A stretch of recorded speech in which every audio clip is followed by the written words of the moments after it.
Hey guys, and welcome back to Our Stars in Stripes and Maple Syrup. We're on episode 5 now, and we have NASA's Communications Director, Justin Warner, or JW to those of us who've known him for a while.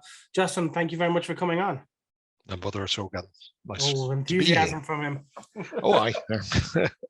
Now, we were expecting a good old morning on today's game. Obviously, we had a crappy result against Burton in midweek, and we're all expecting to get turned over today from Wigan, but being Sunderland, they put on the style. So not sure how this one's going to go. Yeah, it's going to be different. It's definitely. All right, so let's get the dross out of the way. Burton on Tuesday was abysmal. It was poor.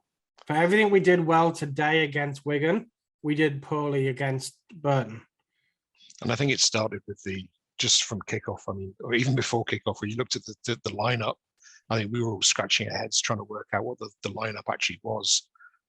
We kind of assumed it was going to be a 5-3-2 or maybe a 3-5-2, depending on how you spun it. But it was a bit of a puzzler, and certainly not a shape we were used to. And it was disjointed from the get-go, wasn't it? It was just dire. Well, I mean, let's not forget we did have the fan emergency just 3 minutes into the game. Social media says he survived so far. They survived so far. They're in critical condition, but they're comfortable. So obviously, all our hopes and good well wishes go out to that guy. Definitely. So the game got delayed by an hour, and it's almost like Sunderland just fell straight into the second half of a normal game. Then average going forward, poor in defense. Evans with another anonymous game. I know I bash Evans, and I'm going to continue to doing so. I was hoping that with us being in Lancashire today, that maybe the club would give them the day off to go and watch the Blackburn match, but they had an early kickoff, so didn't get that one. But looking at the lineup, as you said, for Burton, it was Winchester at right back when you got Trihume not even in the starting lineup, not even on the squad. You have Evans in central midfielder, and he's not even a footballer. You had Pritchard out on the left, and he's clearly best position has just dropped in behind Stewart in that advanced role. It was just disjointed from the start. You had essentially we're trying to find three fit centre backs that we didn't have. And you say Winchester playing even more out of position than he is normally when we play him at right back. It felt like we were. I don't know whether it's Neil struggling to get the best out of the team, trying to find a formation that would get the best out of the team. It felt like he was desperately trying to shoehorn Jermaine Defoe into the team. It definitely felt as though Defoe's got the start more to keep the fans quiet than anything else. But it just didn't look like a team that was going to win. No. And that team's looked the same. I mean, you throw your square pegs in round holes since he's come in, and obviously Johnson was doing it at the end of his reign, and you can see why we've been struggling since the turn of the year. Yeah, definitely. I was, I guess, lucky enough to have not been able to get away from work to watch the game live, so I've kind of fast forwarded through the vast majority of it. I won't say I've sat down and watched the full 90 minutes of the recording, but I mean, it was much of a muchness. I mean, we had a lot of possession, but did nothing with it. I know Alex Neil after the game was complaining about the quality of our final ball, and I think that was evident. And it's hard to know whether that's a facet of the fatigue in the team. We're not able to produce a quality final ball, or we're just not good enough. I think up until today, I think the shocking thing is when you look at the under-23s, Roberts, Clark, Trihume, they're not playing in the under-23s. Even RB Jemen isn't in the under-23s. I'm like, how are they going to get match fit if they're not getting match time, even if at a slightly lower level? Yeah, I think that the tricky thing was last week the under-23s played on Monday, didn't they? So it was going to be the day immediately before the Burton game. So it was always going to be hard, I guess, to Come on, J Dubs. get. You know that you could have played on Monday, had a rest, and played again on Tuesday when you were that age. Well, yeah, I don't know. Like you, I play Football Manager, and I struggle to get two games a week out of a lot of the players. So it's No, I just uploaded it just to put it on my new laptop as well. So now I've got a fast Football Manager, but I still have a Sunderland nice. squad that can't play 2 games in a week. Yeah. But yeah. I mean, I think that that's the challenge. I mean, Neil's speaking a lot of sense in sort of saying that players are tired. He's having to play to players that are tired, but at the same time, you can't bring players in because they haven't got the experience. Right? It's sort of, how do you build match fitness? By playing matches. How do you get experience? By playing matches. Yeah. I think that the challenge from my perspective is that, like, Roberts and Clark look a little bit lightweight, and I'm not sure that they are. I'm not sure that they're starters in this league. I think they're perfectly suited for that sort of super sub role. I think most managers will be looking to try and have a sort of a strong start to the game, and I think that was what the reason they set up the way they did against Wigan today was to try and get a steady start out of them. And the Burton game was, I had, like you say, round pegs, square holes all over the place. Pritchard's not a winger. No, definitely not. And I'm not really sure. I was trying to cast my mind back to how we played when Defoe was with us last time. I'm assuming him and Fletcher probably played together as a 2, but Fletcher was always played a little bit deeper anyway. But I couldn't remember if we had sort of really had out and out wingers when Defoe played or not. I'm trying to think who we had alongside. I don't think they were out and out. No. McLean had gone long before that, and we didn't really have. Did Defoe play with the with Wabi Kazri and those guys, or the? I think that was after him, wasn't it? I think. But I'm trying to think of the squad that came to Toronto, because that was the group of guys. Yeah, that's true. Yeah. Yeah, I don't remember any standout wingers. No. So yeah, it was all skilled players like Lee Cartmall and. Yes, indeed. But yeah, I mean, the performance against Burton just was just unacceptable. I mean, just pulling up the stats real quick. Yeah, we dominated possession, 66% of possession, but we only had 1 shot on target. Yeah. And obviously, I think he changed the formation a little bit towards the end. I think we moved more to a 4-2-3-1 like we were playing today, away from the 3. Let's call it a 3-5-2, and it looked a little bit better, but I'm guessing he's had 4 days or whatever more on the training ground to sort of drum it into them, and it looked better today. Yeah, they definitely did. And I think today was an example of a team that was coming at us, a team that wasn't scared of us and wasn't going to sit back and defend for 85 and a half minutes, which is what Burton have done every time they've played us. True. It's easier to, when you've got, I mean, if you look at Wigan today, they had natural wingers and they had natural attacking players. So they pressed a high line.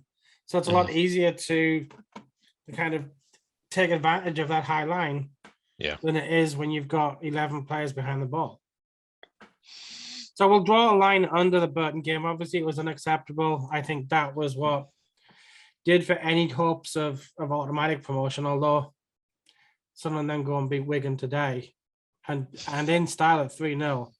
So, I mean, when you look at the table now, it's a lot better reading than it was Tuesday night.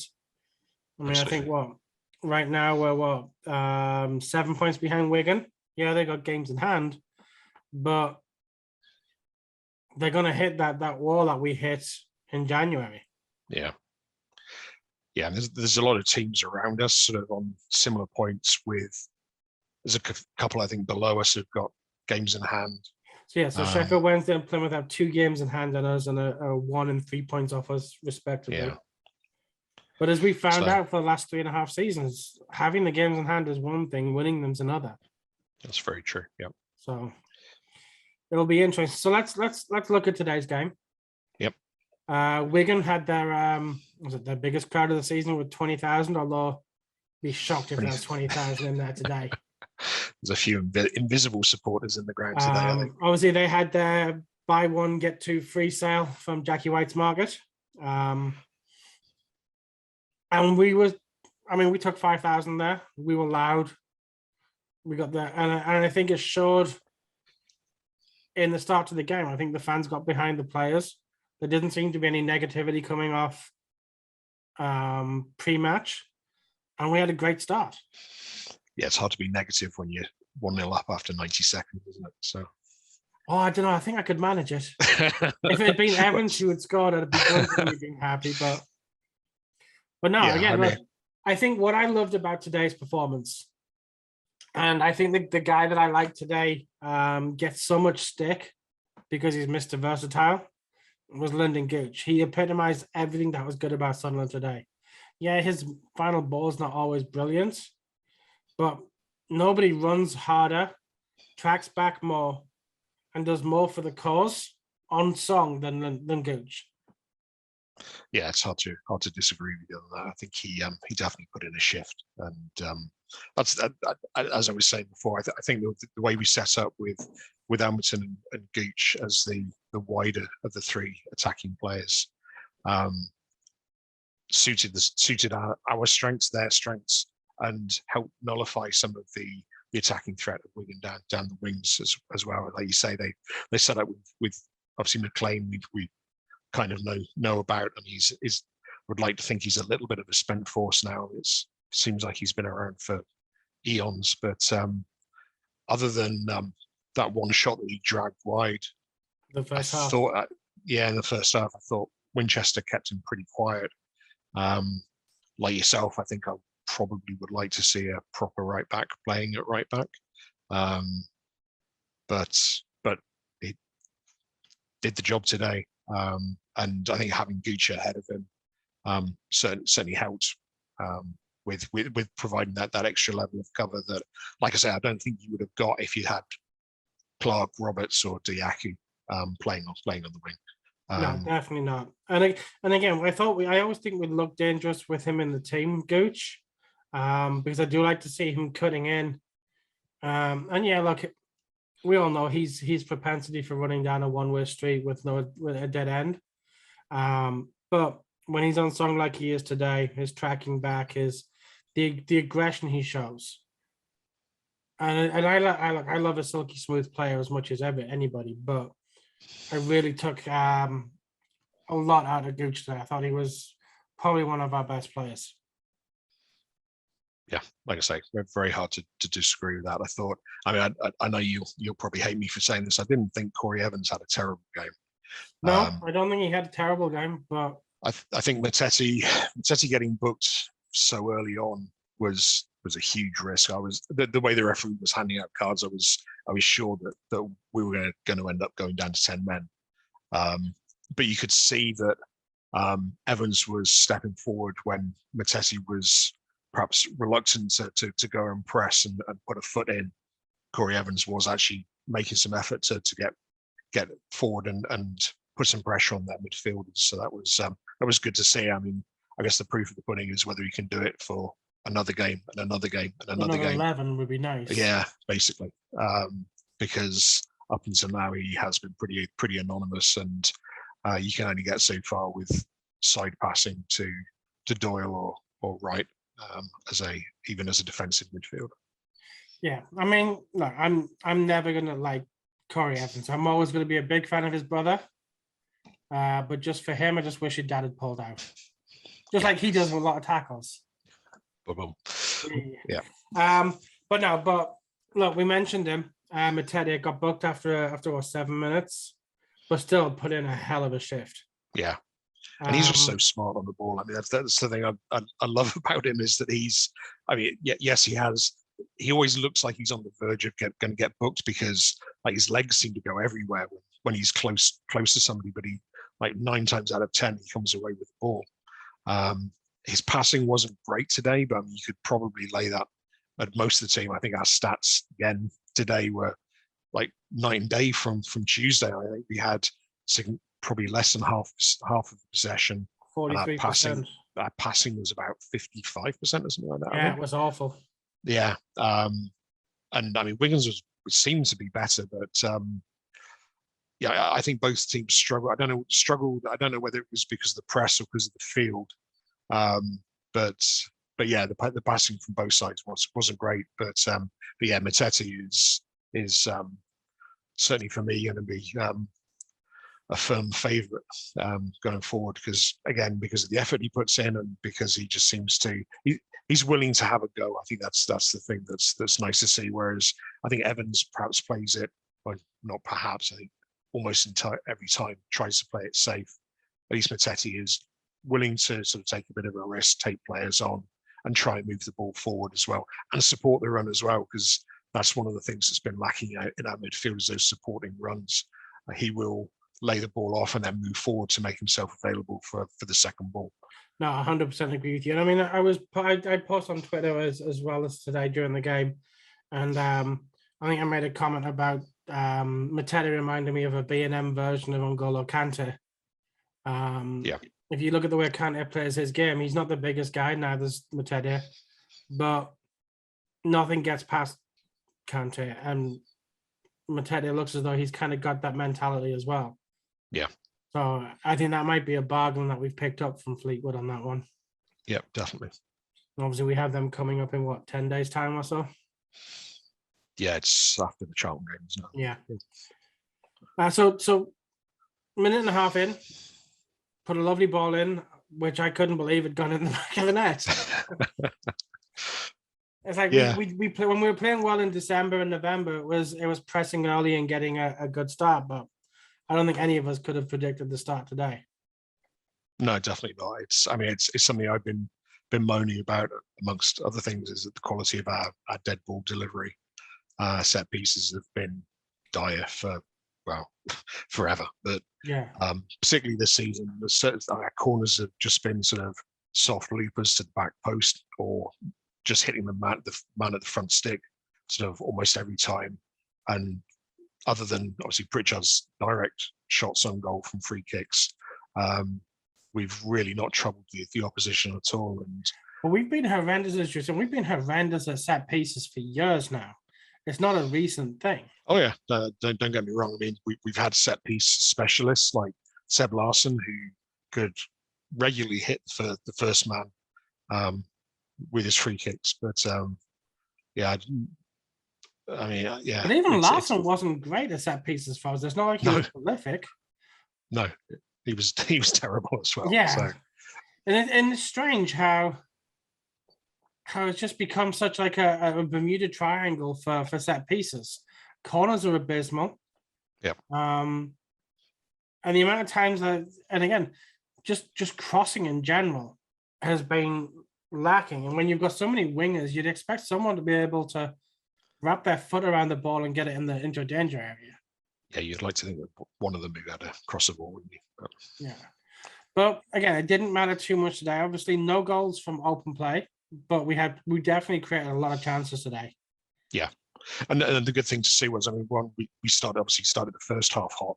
We started the second half hot as well. And we could have had 2 or 3. We could have been 4 or 5 up by the time we went 3-0 up. Which is chalk and cheese from sort of the Johnson days, where we'd have one good half and one bad half, and it was kind of interchangeable whether it was the first half or the second half. We would very, very rarely put together a strong 90 minutes, and definitely didn't come out strong at half time most of the time. And it was Wigan who didn't come out. I mean, I was surprised at this team. They went 1-0 down at Wickham in midweek and came back to win 3-1, and they never looked like, with the exception, as you say, of McLean's shot in the first half, they never looked like getting in the game. Yeah. I mean, rumor has it that the club bus had to stop on the way home so that they could let power out, because they found him in Matete's pocket. So. Yeah, I think, yeah, defensively we look sound for a change. It was nice to see Arby get the start. The lad known as Jumanji in the Toronto circles, but he did what was asked of him. He got his head on pretty much everything, and he was solid, and not very much got past him at all. So let's hope it's not another Stan Varga-esque, Danny Bath-esque debut. But yeah, I thought he look, was. I mean, he you got to give the kid some props. I mean, he's been with us for 2 years. Best part of, yeah. Horror injury in pre-season, and then waits 2 years to make his debut, and had a cracking game. Yeah, agreed. I think the big question really is why is it taking so long for him to get in the team when we've clearly had problems at centre back, and he's been sort of knocking on the door, or so they said. He was close to fitness, probably end of November, I think it was, that he was supposed to have been coming back to fitness. And it's taken 3 months on from then for him to get in, and basically Callum Doyle dying on the field on Tuesday for him to get the start. So the skeptic in me with regards to Doyle, look, he's a fantastic player, but he has played way too much football. Yeah. I'm wondering whether the loan agreement we have from City mandates that he plays if he's fit, and whether we have to justify he was unfit to start. Yeah, I don't know. I guess because he didn't even make the bench today, did he? So yeah, you do wonder. I think it'd be interesting to see what happens at Charlton, and then the game the following Tuesday, because obviously we're still. I mean, Jumanji was looking like he's breathing out of his arse by the end of the game today. I'm sure by Saturday he'll be fine with whether you can do it two games in a week. Saturday, Tuesday, Saturday. It's going to be a big ask from I would have thought. I mean, Neil said himself that Sirkin needs a break. Doyle would be an option at left back, I think. Not if you play Football Manager, he's not. He's a terrible left back. Okay, I must admit I've only ever played in central defence, so. But I mean, who have we got? I mean, I know that Hume is naturally right-footed, but has played at left back a lot of his career. Yeah. So we've got covered there. But I'm liking the fact that players are starting to come back from injury. Obviously, Broadhead returned to the club. He's ready. He started training. You've got Luke O'Nien came out and said he's getting closer to being ready. Yeah. Obviously, Jumanji, as you just mentioned, and that's all we'll call him from here on in, is Jumanji. Don't know what the story is with McGeady. I don't know. No, he's just disappeared off the face of the earth, hasn't he? That's well, with the exception, I did see him on an interview with Sky Sports, who referred to Sunderland as his former club. His former club, yeah. And he had to remind them that he was still there. But getting players back at this stage, if we can go on a run, we can get some confidence in, we can get some game time in, some legs, then it could set us up nicely for the playoffs. Yeah, definitely. I think that's the key thing, isn't it? That there's always one team, and it's usually the team that wins the playoffs that comes into the end of the season hot and on form. And I tend to agree with you. I think we've got next to no chance of automatic promotion, but the playoffs are definitely within our grasp still. And if we can get that run of form and start putting it together and work out what our best side is and how to play together, then hopefully it'll stand us in good stead. So you mentioned our best side. How far off today's starting lineup do you think is our best side? I think you're probably looking at Corey Evans for a fit 09. So bringing 09 in and that central midfield player doing I would say so, yeah. And I mean, I would like to see Hume play at right back rather than Winchester. And again, I think if 09 isn't fit, then I think I would prefer Winchester in central midfield than Corey Evans. But yeah, I think Gooch starts. I think Embleton again isn't a natural left winger, but he can obviously do a job there. I think Dan Neil could probably do a job there as well. I think I think the benefit of having all these players coming back is we have options finally. I think the big risk really is Stewart getting injured still, because I don't think any of the systems that we've played so far would suit Jermaine Defoe playing up front by himself. No, and I don't think he could do that at this stage of his career. No. I mean, he ran pretty well against Burton, but as intelligent as the runs as Defoe was making, the intelligence wasn't matched with the balls that have been played. No. No, it's I don't really see how he fits into the team. To be honest, at the moment, I don't at all. And I stuck my neck out last week and said I didn't think he'd play 100 minutes, and then he goes and gets 70 on Tuesday. But I don't think he'll score for us this time. I don't see Defoe score unless he gets a sympathy penalty at the end of the season when he's on the pitch and we get. It's a shame. I mean, look, I was vocal in saying that I don't think we should sign him. I didn't think he was the right player for us. As much as I enjoyed his first stint here, it just smacked a little bit of the Will Griggs signing. It was more for the fans than it was for the football. Yeah, I think it was for the fans, and I think they would have got absolute pelters if he'd gone to Oxford, say. Yeah. So it was perhaps as much a signing to stop him going somewhere else, and to appease the fans, because as I say, I don't think any of the systems that we play really suit him at the moment, and I'm sure he's great to have around the dressing room. I mean, obviously the last time he was here, he's proven to be a hugely popular guy, and sort of all the stuff that he did with Bradley Lowery and so on. All the stuff he did with that volley against Newcastle, let's be honest. Well, yeah, that was pretty much it, wasn't it? So there are certain things at this club that I think will mean you never have to buy a drink in the town again if you happen to be in one of the drinking establishments and scoring against the Mags, especially a winner. Yeah, I'm sure if Patrice Carteron had turned up at the Blue Bell, he went, "Oh, drinks are on us." Yeah. All right, so no goals from open play. Yep. Which was again disappointing, but we were creating chances and we were going forward. I wasn't 100% convinced that it was a penalty for the first. I felt as though Stewart made the advantage of minimal contact and went down easily. Yeah, I mean, like the old cliche I've seen them given. I mean, obviously, it was given today. Probably the same, a similar situation next week probably wouldn't get given. It was clumsy, and I think Stewart bought it. Yeah. So, but put it away nicely. Keeper had no chance, went the wrong way, and we go in 2-0 up at the break, and again. Like our chat isn't the most active chat during matches. I tend to talk a lot of shite during matches, so I'm typing away on my laptop while watching on the desktop. So I was a little bit shocked to be 2-0 up at halftime against Wigan. I thought we would be getting turned over, but like you said, we came out in the second half. We could have had another 2 within the first 10 minutes of the second half. Yeah, absolutely.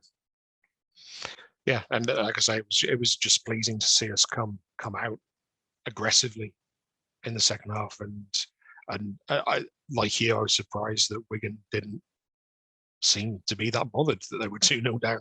So yeah. Do you think it was just a case of they didn't think of us as a threat for automatic promotion? They figured they've got 3 games in hand on MK Dons, so MK Dons winning and them getting beat wasn't going to be it, and just save themselves a bit? I don't know. I mean, they're still looking like they were putting the effort in. I mean, Max Powell's jaw was going 10 to the dozen. So it does that in his sleep, though, I'm sure. Yeah, more than likely. But yeah, I mean, the way they were, I guess, their body language and the tackles and so on certainly didn't look like they were happy with the way that the game was going. I just don't think they had. I don't know whether it was they didn't have a plan B. But plan A certainly wasn't working for them. I mean, again, it was another flurry of cards from the referee. It was another example of terrible refereeing. Yep. At this level, I'd much rather him just let the game flow. But I think you had 2 bookings for time wasting for us. Yep. Which is laughable given that most teams who come to play us are time wasting from 15 minutes in. Yep. I thought Matete's booking at the beginning of the game was harsh, given that it was so early, especially given the foul that had just happened to him. And then happened to him afterwards. He got absolutely clattered afterwards, and the guy just got speaking to him. So, I think I know the level of football from Premiership to League One is night and day. But I didn't anticipate the refereeing standard being so different as well. And you'd think after our 4th season down here now, I'd be used to it, but they seem to find new ways to shock every week, and it's just I was thinking earlier, is it that they're consistently inconsistent? It's not, but I just think they are just consistently crap, to be honest. Yeah. And again, I mean, look, there were a couple of things that I thought we got away with not getting booked. Like I said, you mentioned that Matete was on the edge of getting a second booking for much of the game, especially the way he puts his legs out there and puts himself about. But I was shocked that there wasn't a sending off, despite the fact that it wasn't a dirty game. Yeah. But can I just say, the one thing I was impressed with today was the absolute shithousery from the Sunderland fans. And it was almost entirely at James McLean. Was it? Okay. I wasn't paying a huge amount of attention, but I saw somebody on Twitter saying I'd be the sort of first thing I want to see this game is somebody snapping James McLean in half. And I think that kind of set the tone for the day, really. But I don't think he's one of those players who leaves a club with the fans liking him. No one seems to like him. I think he's more disliked than Robbie Savage was, and that takes a lot. It does take some doing. But yeah, I mean, obviously he has his political beliefs, does McLean, and we were made well aware of them during his time with us, and then since he's left. So hearing the Sunderland fans, I mean, I always love hearing the national anthem getting belted out. So hearing the Sunderland fans belt that out at him a couple of times, and then the IRA chants. Yeah, it was some nice shithousery from Sunderland. It was, and I thought the shithousery from the team as well, like the darker arts that we've been naive to all season, the time wasting, like we went down injured so many times, and it's like normally we'd be complaining about that, but then the referee was like forcing players off who didn't get treatment, and I'm like, so it was again consistently inconsistent, as you said. Yeah, consistently shite. Yeah. The best bit for me was I think Matete and Powell having to go at each other, and it was nice to see Matete because he's quite a young lad, isn't he? He's still in his early 20s, 22, 23. Yeah, but he was certainly given as good as he got from Max Power. So that was. I think in the build up to the game, everyone was like, "Oh, we miss Max Power. He should have signed another contract." And some of the fans are awful at that. I mean, the club obviously decided that what Max Power wanted in his next contract, we weren't prepared to pay. And look, fair play to him, he got paid at Wigan. They were throwing stupid money around at the beginning of the season. So when he comes back, obviously, if he was to have a great game, the fans would have been, oh yeah, look, we proved the point that Max Power should have had another contract. But honestly, watching Matete boss that game today, we didn't mix Power at all. It wasn't Chris Maguire against the lads from Lincoln. No, where he has his one good game of the year.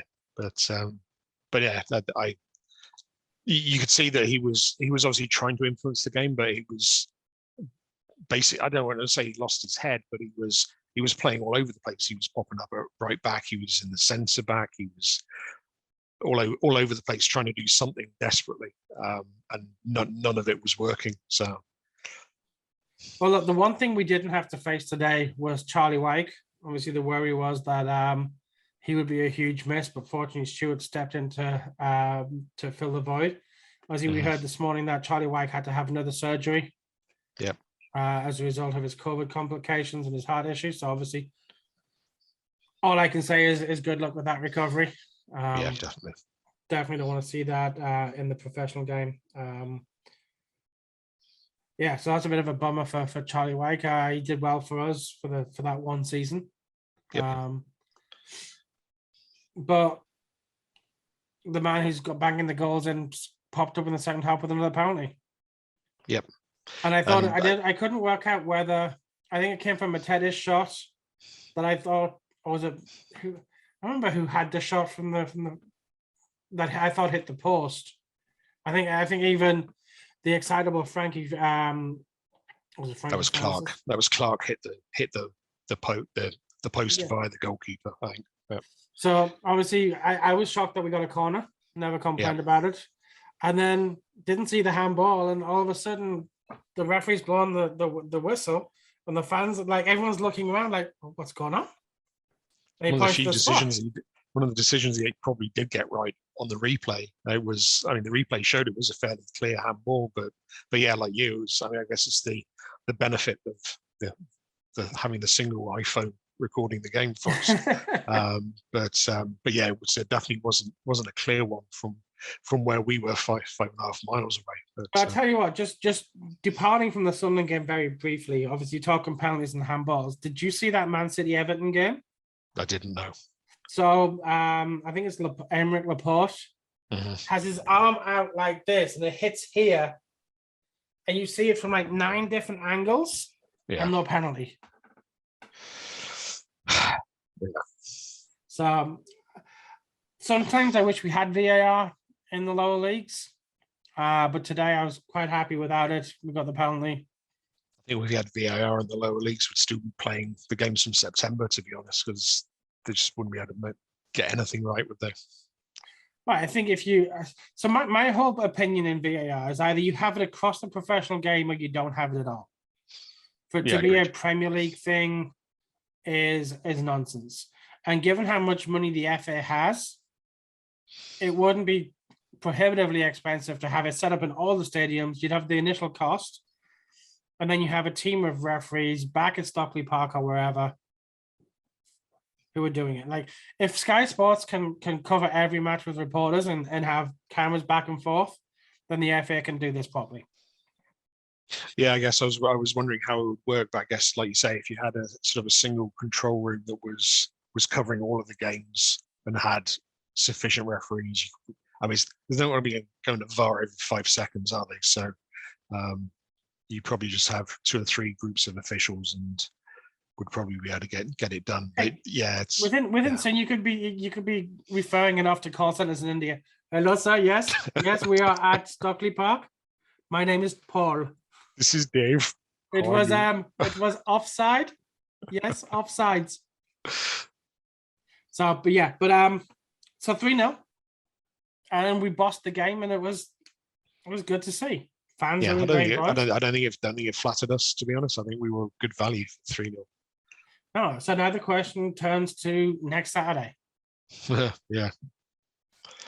Like, if there's a team we don't enjoy playing, it's Charlton Athletic. Indeed. And where are they in the league right now, Charlton? They're fairly low down on there. I think they're on. We're on a fairly bad run of form at the moment as well. Oh, so they're nailed on to beat us then. Yeah, absolutely. Have they got a striker who hasn't scored in a dozen games? I couldn't even tell you who their team is, to be honest. What, 9? So they've got 11 wins all season. Obviously, one of those was against us at the Stadium of Light, in another game where we just didn't turn up. And I forgot that up until tonight. We've lost 10 games this season. It wasn't that long ago we'd only lost like 5. Yeah. So it shows how bad a run we've been on since the turn of the year. Yeah, Charlton are on they've lost 5 games in a row, at least 5 games in a row. That's their current form is looking pretty poor. So they're due a good game. And they are due a good game. And I can see Neil being keen to keep close to the same starting 11, same formation. I don't know how Charlton usually set up. So let's see how they set up against Sheffield Wednesday today. 3-5-2. So yeah, It'll be a 4-2-3-1 congested midfield because obviously it'll be we play with the was it the 4-2-3-1? Yep. You've got 10 guys in the middle of that field. Oh, it sets itself up for Bailey Wright hoofing the ball up to Stewart, thinking he's Niall Quinn. Yep. But I fancy our chances. Yeah, they've got of course Adam Matthews is playing for them as well, so put him on as first goal scorer, definitely. Yeah, I think it's going to be it'll be an interesting one. I think it'll be. I'm sure we'd all love to win every game 3-0, but I had a feeling it was going to be a bit of a bore draw, to be honest. Before today's result, I've strangely got my hopes up slightly. I've got a feeling we might sneak it. I think we might win by the odd goal. Give me a prediction. Obviously, I don't know. Obviously, you watch every one of these podcasts religiously. So I know exactly. Like it's your Monday lunchtime thing. Yeah. So obviously, you know that any money that we win from our betting exploits is getting donated to the Bradley Lowry Foundation this year. So give me your score prediction. I'm going 2-1 to the lads. 2-1 to Sunderland. I'm going to go 2-0. We'll chuck a 5 on each and we'll see how it goes. The odds aren't available right now because they have midweek games for some teams. So Carl, who I use for my betting, don't have the odds just yet. How do we do with last week's predictions, Gav? I said it'd be a 3-0 win. Oh, did you? Yes. Oh, unfortunately, well I said it'd be a 3-0 win for Wigan. Oh. So yeah, both of our bets were out of the children. window by 2 minutes in this week. But no, we're still sitting on 100 quid. That's good stuff. Because it was a Kev got the one of the games right at 10-1, so it wasn't bad. Or 20-1 rather. Oh no, it was me and Kev both got the same result. The Burton game. Yeah, you both said at least 2-1. Yeah. Okay, so just look. 2-1 next week against Charlton. Sunderland win. Or 2-0, and we're both happy. Yep. Obviously, you're hugely involved with the Supporters Association over here. And before we started recording, we mentioned how long we've known each other through Supporters Associations, and we take it back to 2002. Indeed. With the very early days. What have you guys got coming up for us as supporters in the US and Canada? What has NASA got planned? Well, funny enough, we've got a social planned tomorrow, which I think you're fairly aware of. We've got our monthly virtual socials, which is going to be featuring a certain bearded ginger gentleman providing some quiz questions for us. So that should be good value. So information will have gone out to members already.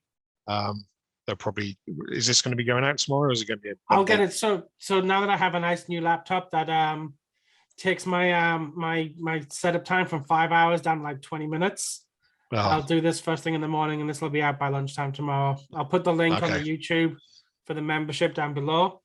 So that way anyone who wants to get in touch and wants to come to the quiz night tomorrow night. Is there a prize for this quiz night?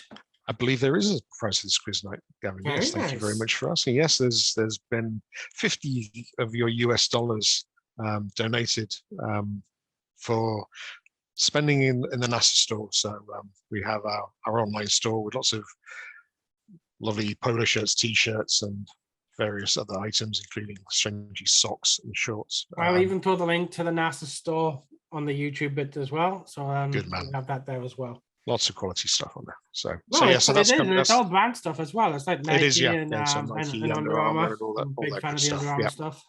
Yep. So yeah, that's tomorrow, and then I think the Toronto group are meeting up next week and the week after because we're all officially COVID free from the 1st of March. So everywhere's opening back up again. And it's the Toronto FC home opener next weekend. So meeting up for both the Charlton game and the TFC game. So again, anybody who's in the Toronto area, get in touch and we can let you know where we're going to be. I know the New York guys were trying to get together, but Sean bailed because he was so let's go. So Sean texted me at about 10 o'clock on Tuesday night. I think, it was about half an hour to play, and we were 1-0 down. He's like, "Oh, Gav, I don't fancy this, mate." He's like, "Are you coming up?" I'm like, "Sean, I'm not driving 6 hours to sit in a pub and watch us get pummeled by Wigan." Yep.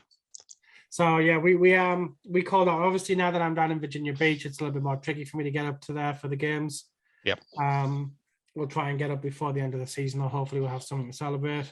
And if we go to Wembley for the playoffs, I will definitely be in New York for that weekend. Good man.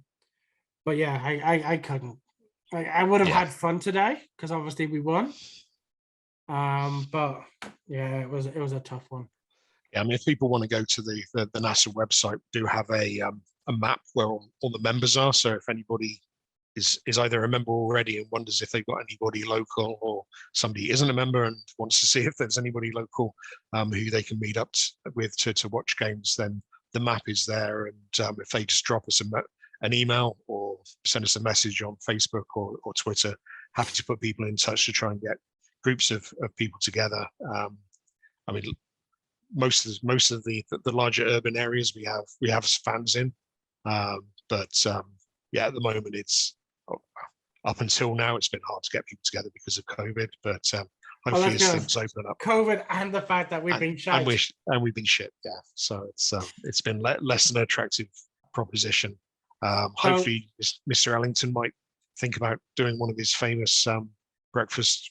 Have you been to one of Ellington's favorites? I haven't. I've seen the photographs and it looks a heart attack on a plate. So I will be honest, Mrs. Ellington and the family do the branch absolutely proud.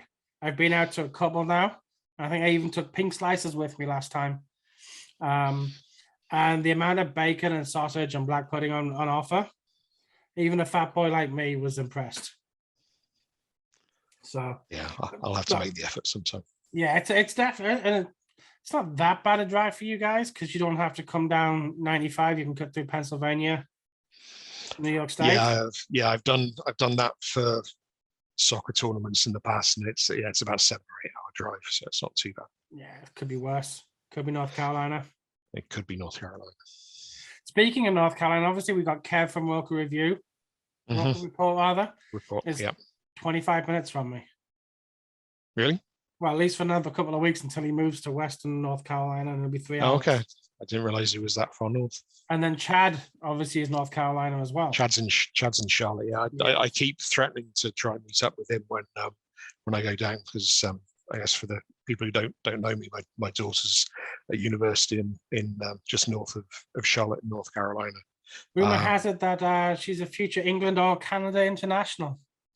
Well, yeah, she's nursing a surgically repaired shoulder at the moment, so we're hoping that heals up. But yeah, she's got aspirations to at least play professionally if she can. So fingers crossed on that front. So, but yeah, so I get down to North Carolina a few times a year, and it's probably an hour away from where Chad and his gang meet up for games. So yeah, I should make the effort to try and meet up with them sometime too. Now, is Goalie Girl looking to play professionally this side of the Atlantic, or does she want to go back home and do it? I don't think she's hugely fussy. I think she's anybody will have her, but I think she's probably favouring Europe at the moment. Like she's got a couple of former teammates who are playing in Italy and Spain at the moment, so I think she quite fancies. And one of the reasons she's in North Carolina is she doesn't like Canadian winters very much, so I think she quite likes the idea of Spain or Italy. So you can take Sunderland out of the lass? Apparently so, yes. Or admittedly, she only left the northeast when she was 3, so perhaps it wasn't that deeply embedded in her in the first place. Maybe not. Well, Justin, look, it's been an absolute privilege to have you on. Thank you very much for agreeing to this. Next week we have the big cheese. We have Rebecca coming on. So try not to get her too drunk at the Charlton match. Although now she has the baby, she's probably not drinking. I would very much expect that she wouldn't be drinking, but you never know. But yeah, we'll try and slap her hands if she does try and pick up a sneaky pint when we're not looking. Well, thank you very much for coming out today, Justin. Thank you very much for your time. Guys, we will be back next week for the Charlton game. As I say, we have the the NASA board president, Rebecca, for coming and doing a chat with us. So until next week, we will see you all. And as always, fuck the Mags.